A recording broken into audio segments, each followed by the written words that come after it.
Monsieur, bonjour. Vous êtes à l'écoute de l'ENA africain et je vous en remercie. Bienvenue dans cette nouvelle édition d'Afrique Hebdo et rendez-vous hebdomadaire retraçant les grandes lignes de l'actualité africaine. Au sommaire, ce dimanche du 24 novembre 2024, la mission de la SADC à l'est de la République démocratique du Congo, la SAMIDRC, est prolongée d'un an.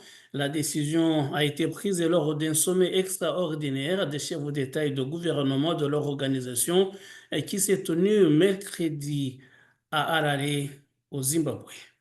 Au Sénégal, le parti au pouvoir rafle la mise aux élections législatives anticipées. PASTEF, c'est le nom du parti, obtient 130 sièges sur 65 sièges à l'Assemblée nationale. Au Mali, le président de transition, le général Goïta, a limogé le premier ministre Choguel Maïga sur fond de malentendus sur la durée de la transition. Choguel Maïga est remplacé à la tête du gouvernement par un officier supérieur de l'armée, à savoir le général Abdoulaye Maïga. Bienvenue encore.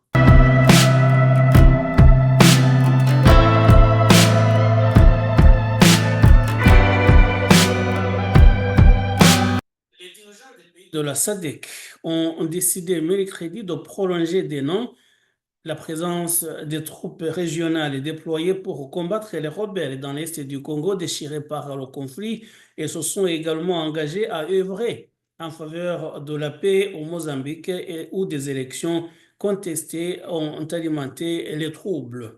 Les dirigeants se réunissaient à Harare, la capitale du Zimbabwe, pour un sommet extraordinaire sous l'égide de la communauté de développement de l'Afrique australe, la SADC, une organisation de 16 pays dont fait partie justement la République démocratique du Congo. L'Afrique du Sud, puissance régionale, a engagé près de 3000 soldats pour la mission de la SADC en République démocratique du Congo qui ont été déployés en décembre de l'année dernière. Un peu plus de 2000 autres viennent de Tanzanie et du Malawi. La mission fait partie d'une myriade de forces opérant dans cette région riche en minerais et en proie à des décennies de violences armées. Parmi eux figurent des soldats du gouvernement congolais, des mercenaires étrangers, une force de maintien de la paix des Nations Unies, la MONUSCO, et plus de 100 groupes qui se battent pour le pouvoir, les terres et les précieuses ressources minérales. Et d'autres tentent de défendre leur communauté. Et certains groupes armés ont été accusés de massacrer les citoyens et de procéder à des nettoyages ethniques. Le Rwanda voisin projette depuis plusieurs mois des accusations du gouvernement congolais. Le gouvernement congolais accuse le Rwanda de soutenir les rebelles du M23. Les soldats de maintien de la paix de l'ONU étaient censés quitter le Congo le mois prochain, mais la montée des violences dans l'Est par les rebelles soutenus par le Rwanda, justement, les a obligés à rester. Le ministre de la Communication du pays, Patrick Muyaya, a déclaré qu'il y aurait un nouveau calendrier pour le départ de la force, bien qu'il n'ait pas donné plus de détails. Mais justement, à propos de ce sommet qui s'est tenu à Harare mercredi dernier, nous écoutons à ce propos le ministre des Affaires étrangères, la ministre des Affaires étrangères et de la coopération internationale de la République démocratique du Congo, Thérèse Kayikwamba. Écoutons-la. En effet, il y a eu un sommet extraordinaire de la SADC, y compris aussi une rencontre de la Troïka sur la situation à l'est de la République démocratique du Congo. Le point principal était le renouvellement de la mission de la SADC en République démocratique du Congo, la SAMI-RDC, qui est là depuis une année maintenant, qui nous accompagne dans le processus aussi de stabilisation, de pacification, et qui est un élément complémentaire aux efforts diplomatiques en cours maintenant vers une pacification de la province du Nord Kivu. Ce qui est important, en effet, c'est que ce mandat a été prolongé d'une année, du 14 décembre 2024 au 14 décembre 2025. Nous prenons note et nous saluons évidemment la solidarité continue des États membres de la SADC qui reconnaissent qu'une attaque contre un État membre est une attaque contre toute la SADC. Il est extrêmement important de voir que ce principe ancré dans la SADC est respecté par tous et honoré par tous. Au-delà de cela, la SADC s'est aussi prononcée sur d'autres aspects de la situation sécuritaire à l'est de la République démocratique du Congo, y compris une question sur laquelle le Conseil des ministres de la semaine passée avait déjà parlé, la mise en place d'autorités illégitimes et illégales par le Rwanda avec ses supplétifs du M23, en particulier dans le territoire de Rutshuru. Ceci a été perçu comme une violation flagrante de l'intégrité territoriale et de la souveraineté de la République démocratique du Congo et condamné fermement. Je pense que c'est un élément très important qui a été soulevé et discuté aussi par les États membres de la SADC. Le troisième point, au-delà de la SAMI-DRC, cette question de l'implantation d'autorités illégales. Le troisième point est le processus politique en cours, à savoir le processus de Luanda. Mais en même temps, ils ont fustigé les violations flagrantes de l'accord de cessez-le-feu qui est entré en vigueur le 4 août. Ils ont appelé au Rwanda de mieux respecter ce cessez-le-feu. Il en ressort très clairement que la SADC comprend qu'il faut une complémentarité des éléments militaires et des éléments diplomatiques pour qu'on puisse parvenir à une résolution durable de la situation. Toujours en République démocratique du Congo, justement, il s'agit maintenant de savoir si on va continuer à maintenir l'état de siège dans les provinces du Nord Kivu et de l'Ituri, état de siège qui a été décrété en 2021 sur décision du président Félix Tshisekedi. Mais les voix s'élèvent maintenant pour dire que cet état de siège ne sert pratiquement à rien. Et c'est pour cela justement que cette semaine, la première ministre chef du gouvernement, Judith Suminwa Tuluka, s'est rendue à Goma et à Ituri pour évaluer l'état de siège, l'état de siège et rencontrer les autorités régionales afin de pouvoir faire un rapport au président Félix Tshisekedi et prendre une décision appropriée. Judith Suminwa Tuluka nous en parle. Avec le président de la République, on a convenu, il m'a demandé de faire cette mission parce que comme vous le savez l'année dernière, le président a pris une ordonnance avec des mesures d'atténuation par rapport à l'état de siège. C'est vrai que toutes les mesures d'application n'ont pas été mises en place et donc c'était important pour nous de venir, de discuter avec les forces vives de la province et de pouvoir voir est-ce qu'il y a des éléments nouveaux pour voir comment on va assurer l'application de ces mesures-là ou aller un peu plus loin par rapport à ce qui avait déjà été prévu. Je viens après une étape que je viens de faire à Goma parce que le chef de l'État nous a demandé, à la suite de l'ordonnance qu'il avait signée l'année dernière en 2023 sur les mesures d'atténuation de requalification de l'état de siège, de venir faire le point de situation et voir si, tenant compte de la situation actuelle, on garde le statu quo ou bien s'il faut revoir les choses. Donc c'est pour ça que je suis venue accompagnée de représentants, de députés nationaux ainsi que de sénateurs, membres de la commission défense et sécurité, ainsi que de quelques membres du gouvernement qui m'accompagnent et nous allons pouvoir rencontrer les forces vives de l'Ituri et sur cette base-là, évidemment, d'abord on va commencer avec le gouverneur militaire, on rencontrera probablement le conseil provincial de sécurité et toutes les forces vives de l'Ituri et sur cette base-là nous pourrons faire des recommandations au chef de l'État. Concernant le Mozambique, les dirigeants de la SADC, sans fournir de détails, ont exprimé leur engagement inébranlable à promouvoir une résolution pacifique d'un conflit électoral et qui a donné lieu à des semaines de manifestations faisant au moins 30 morts. L'agence électorale de Mozambique a déclaré le parti au pouvoir, le Frelimo, et son candidat à la présidence vainqueur des élections générales tenues le 9 octobre. Le Frelimo dirigeait le Mozambique depuis son indépendance en 1975. Venancio Mondlane, le candidat indépendant, arrivé deuxième avec 20% des voix au niveau national, a contesté le résultat devant les tribunaux et a appelé des manifestations à l'échelle nationale. La plus haute juridiction du pays n'a pas encore statué sur la contestation de l'opposition. Le bureau du procureur général a déposé cette semaine une plainte contre Mondlane et le peuple optimiste pour le développement du Mozambique au Podemos, c'est le nom du parti, le parti qui le soutient, exigeant une indemnisation pour les dommages causés aux biens de l'État lors des troubles. Le président mozambicain sortant, Felipe Nyusi, s'est déclaré disposé à rencontrer les candidats à la présidence pour désamorcer, pour désamorcer les tensions politiques. Mondlane s'est exilé dans un lieu tenu secret, invoquant un complot visant à le tuer.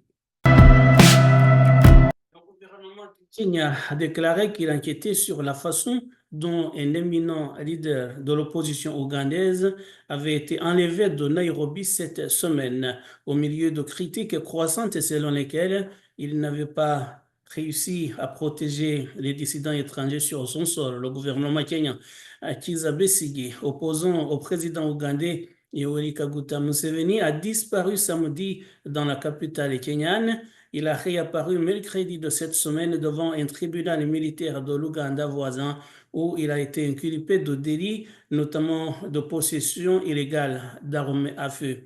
Le porte-parole du gouvernement ougandais a déclaré mercredi qu'il n'y avait pas eu d'enlèvement et que des arrestations à l'étranger, avaient été effectuées en collaboration avec le pays d'accueil, à savoir justement le Kenya. Cependant, dans une interview télévisée mercredi soir, Korir Songaya, le ministre des Affaires étrangères du Kenya, a déclaré que la détention de Besigye, qu'il a qualifié d'enlèvement, n'était pas d'acte du gouvernement de son pays. Le ministre a déclaré que le ministère kenyan de l'Intérieur avait ouvert une enquête sur la façon dont Kizza Besigye avait été expulsé de force de notre pays et amené en Ouganda. Fin de citation. L'acte d'accusation du tribunal ougandais allègue que Besigye a été retrouvé avec un pistolet et huit cartouches dans un quartier de Nairobi où il cherchait visiblement de l'aide pour porter atteinte à la sécurité de l'armée ougandaise. L'épouse de Kizza Besigye, Winnie Byanyima, qui dirige l'Agence des Nations Unies contre le VIH-Sida, a déclaré qu'il n'avait pas possédé d'armes au corps des 20 dernières années. Kizza Besigye est un ancien colonel de l'armée ougandaise. En tant que civil, le docteur Besigye devrait être jugé par un tribunal civil et non par un tribunal militaire, a-t-elle écrit sur la plateforme de médias X. Sa détention et son transfert vers l'Ouganda ont alimenté de critiques à l'égard du bilan du Kenya en matière de droits de l'homme et du droit international.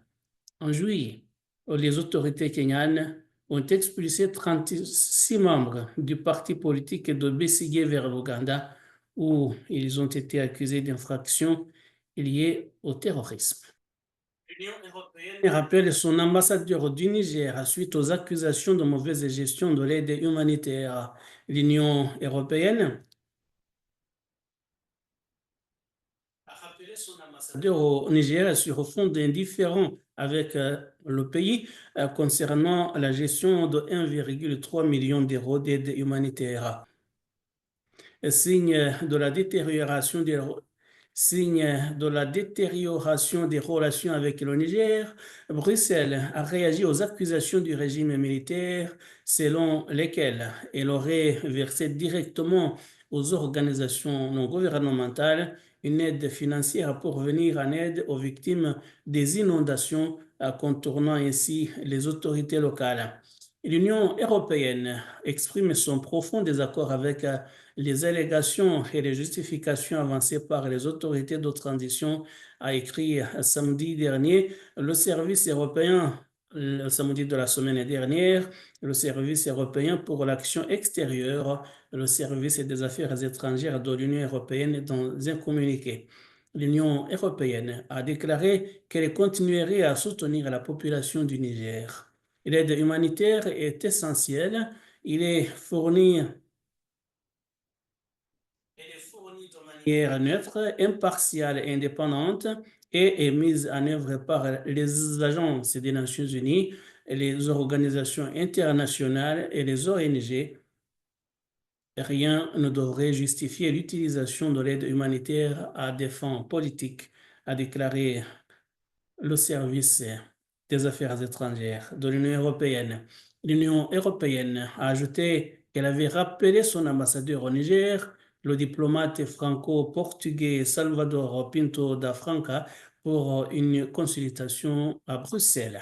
Ces développements marquent une étape supplémentaire dans l'escalade des tensions entre l'Union européenne et le Niger, où le pouvoir militaire, non reconnu par Bruxelles,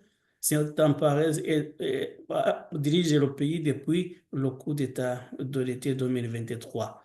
Les dirigeants militaires du Niger se sont immédiatement retournés contre l'ancienne puissance coloniale et la France, qui a retiré son envoyé au Niger peu après le coup d'État. C'était justement en septembre 2023. Le président chinois Xi Jinping a effectué jeudi au Maroc une brève escale pour resserrer les liens d'amitié et de coopération entre les deux pays selon les médias officiels marocains. Le président chinois a été accueilli à Casablanca par le prince héritier Moulay El Hassan, ce que l'agence de presse officielle marocaine MAP a qualifié de reflet des liens forts d'amitié, de coopération et de solidarité entre les deux nations. Le président Xi a ensuite rencontré Aziz Akamanouch, chef du gouvernement marocain, et a ensuite reçu les honneurs de la garde royale. Le président chinois a effectué cette visite après son voyage au Brésil pour le sommet du G20. Cela arrive à un moment où la Chine a intensifié ses investissements dans les infrastructures et les chemins de fer au Maroc. La proximité du Maroc avec l'Europe et ses accords de libre-échange avec les États-Unis et l'Union européenne en font un marché lucratif pour les entreprises chinoises, notamment les constructeurs de véhicules électriques. En juin, le fabricant chinois de batteries Goshen High-Tech a annoncé son intention de construire la première gigafactory d'Afrique pour un coût de 1,1 milliard de dollars.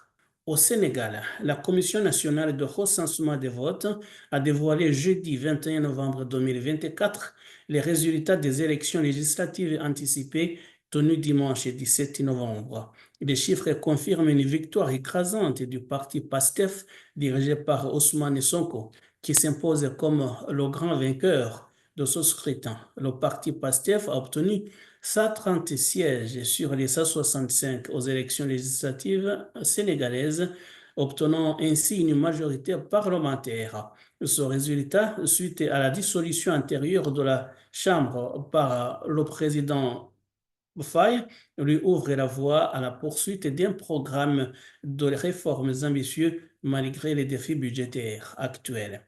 Le parti PASTEF a également marqué les esprits en remportant 47 départements sur 54, consolidant ainsi son ancrage national.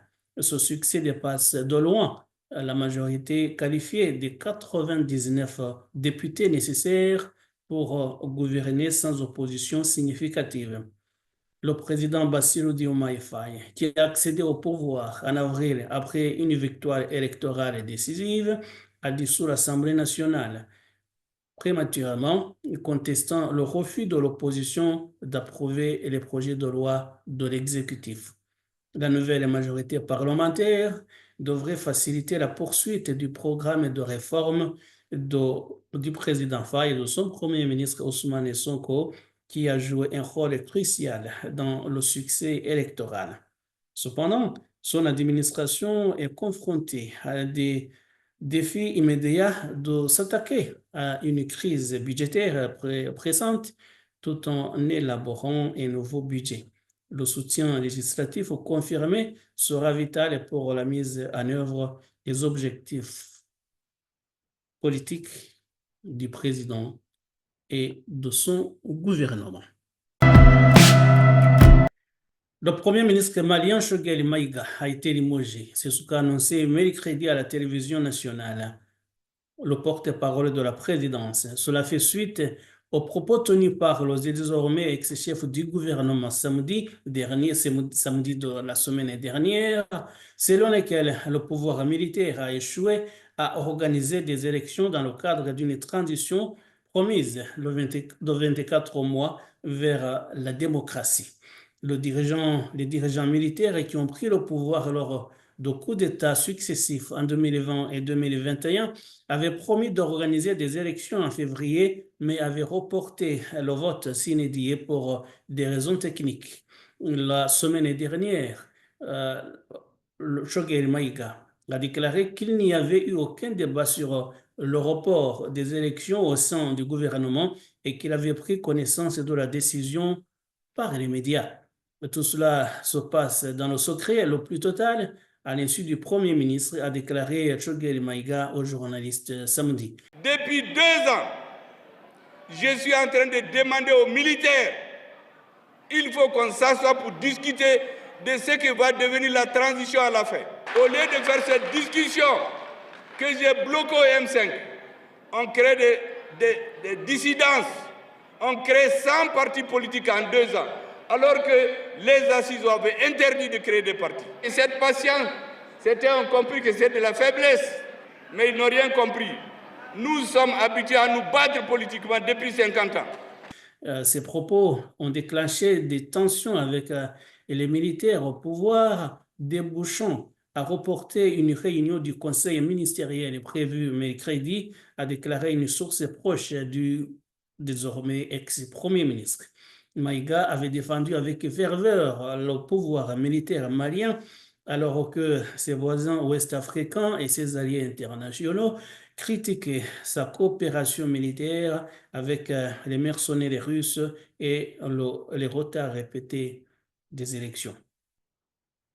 Avant d'être nommé Premier ministre en 2021, Choguel Maïga a été ministre du Commerce du Mali sous l'ancien président Amadou Toumani Touré et ministre de l'économie numérique sous l'ancien président Ibrahim Boubacar Keïta.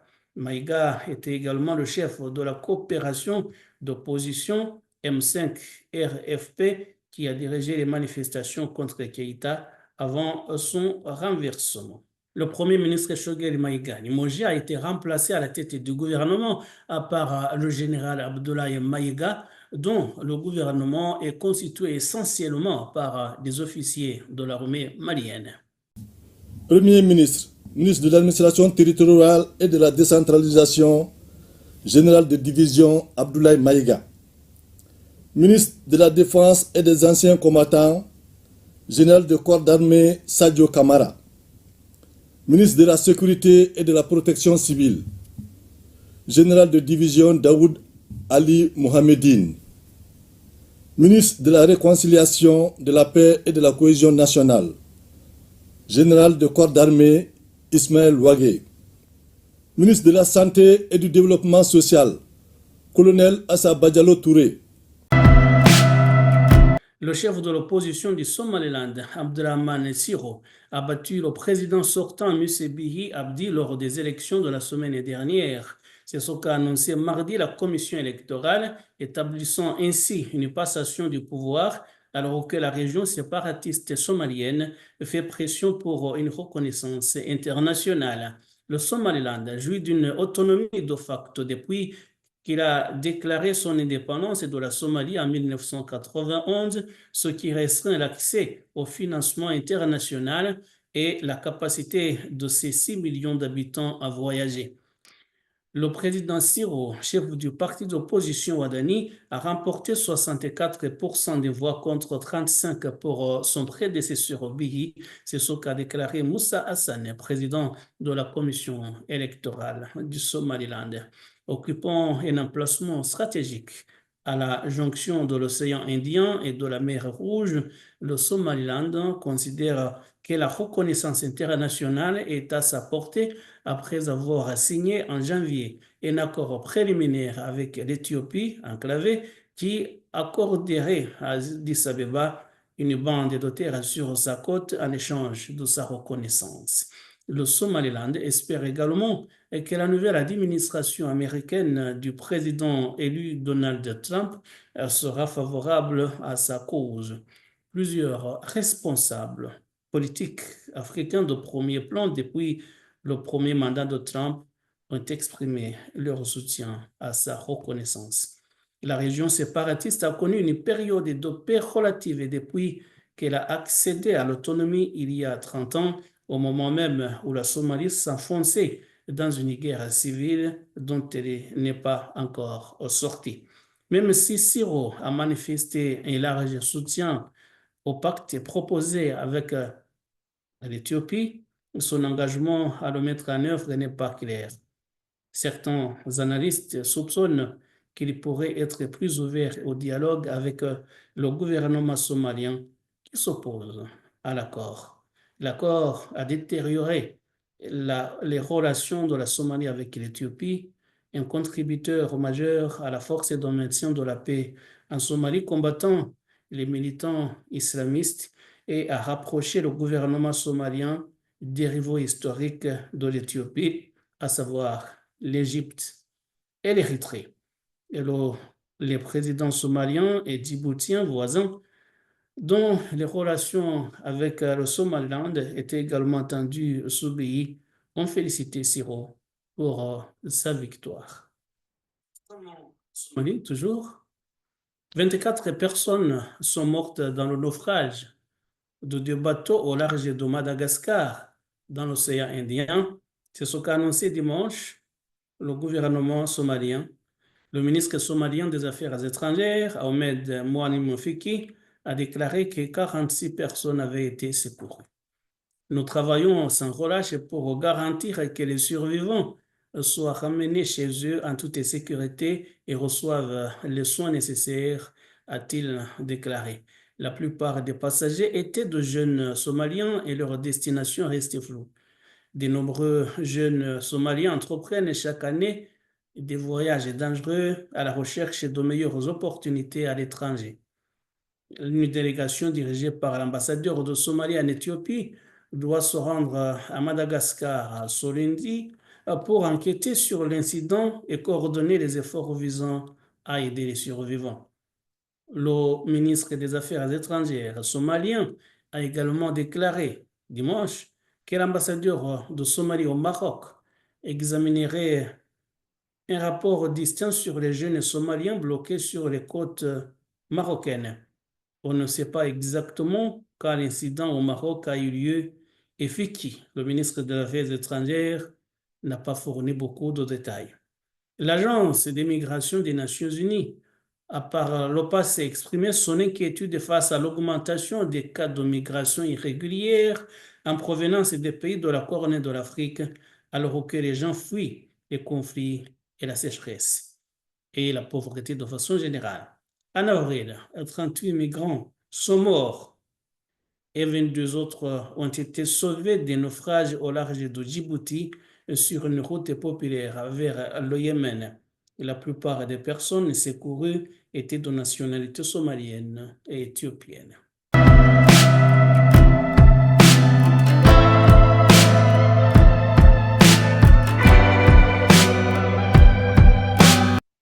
Mesdames et messieurs, nous voilà à la fin de l'édition d'Afrique Hebdo de ce dimanche, 24 novembre 2024. Je vous en rappelle toutefois les titres principaux. La mission de la SADC à l'est de la République démocratique du Congo, la SAMI-DRC, est prolongée d'un an. La décision a été prise lors d'un sommet des chefs d'État et de gouvernement de leur organisation, un sommet extraordinaire qui s'est tenu mercredi à Harare, la capitale zimbabwéenne. Au Sénégal, le parti au pouvoir rafle la mise aux élections législatives anticipées. PASTEF obtient 130 sièges sur 165 de l'Assemblée nationale. Au Mali, le président de transition, le général Assimi Goïta, a limogé le premier ministre Choguel Maïga sur fond d'un malentendu sur le délai de la transition. Choguel Maïga est remplacé à la tête du gouvernement par un officier supérieur de l'armée malienne en la personne du général Abdoulaye Maïga, qui était jusqu'à présent porte-parole du gouvernement malien. Mesdames et messieurs, c'est ici que prend fin l'édition d'Afrique Hebdo de ce dimanche 24 novembre 2024. Merci de votre fidélité. Prochain rendez-vous dimanche prochain. Ce sera le 1er décembre 2024. D'ici là, je vous souhaite de passer une très bonne semaine. Portez-vous bien et à bientôt.